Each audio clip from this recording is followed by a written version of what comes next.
Hi, I'm Joe, owner of Windermere Pool Services. There are many reasons why you might want to shut off your pool pump and equipment, and this video is here to show you exactly how to do that. So the simplest way to achieve this is to locate the main pool breaker and simply shut it off.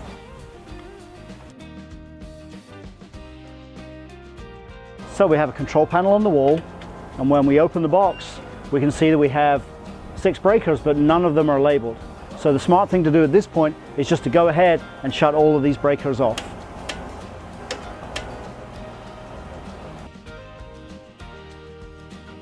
In this setup we have a timer box, and if you look in the timer box there are no breakers in there, so we have to go looking for a separate breaker box, which again will be in very close proximity to the pool pump, and here it is, the breakers are there. So in this setup we have 2 boxes on the wall. We open this first one and find the salt chlorination control system. That's not what we're looking for. This second box, that's the one we're looking for. You'll see it has the mechanical timer in there and also has the pool breakers at the bottom. So that's what we're going to shut off.